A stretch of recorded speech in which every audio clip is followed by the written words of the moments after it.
کچھ خواتین جو مجھ سے بہت تپی ہوئی ہوتی ہیں نا, کچھ خواتین ایسی ہیں جو کمنٹس ایسے کر رہی ہوتی ہیں جیسے توے پہ بٹھا دیا ہو ان کو کسی نے لا کے. میرے بیانات پہ وہ کمنٹس ایسے کر رہی ہوتی ہیں میرے خلاف کہ جیسے وہ صوفے پہ بیٹھ کے نہیں, بلکہ وہ کمنٹس لکھتے ہوئے کہاں بیٹھی ہوئی ہیں, گرم توے پہ بیٹھی ہوئی ہیں. کیونکہ میں جب بتاتا ہوں کہ مرد حاکم ہے, اس کی اطاعت کرو, تو ان کے میاں ظالم ہوتے ہیں, ان کے میاں کیا ہوتے ہیں, ظالم ہوتے ہیں. اب جب میں بیانات میں یہ بتاتا ہوں کہ کمانا مرد کی ذمہ داری ہے, عورت گھر سنبھالے اور مرد کما کے کھلائے گا, عورت اس کی اطاعت کرے گی شوہر کی, زبان نہیں چلائے اس کے آگے, اس کا احترام کرے, تو وہ تپی ہوئی ہوتی ہے شوہر کے حقوق سن کے, کیونکہ ان کو کوئی ظالم نہیں ہے. تو وہ پتہ کیا کہتی ہیں, ہم کیوں کسی کے غلام بنے, ہم خود کمائیں گے تاکہ ہم کسی کے غلام نہ بنے.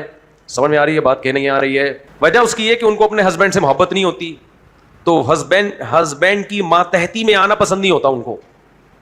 ارے انسان اسی کے آگے جھک جاتا ہے, فرما بردار بنتا ہے جس سے انسان کو محبت ہوتی ہے. ماں کے قدموں میں بیٹھنے میں مزہ آتا ہے کہ نہیں آتا؟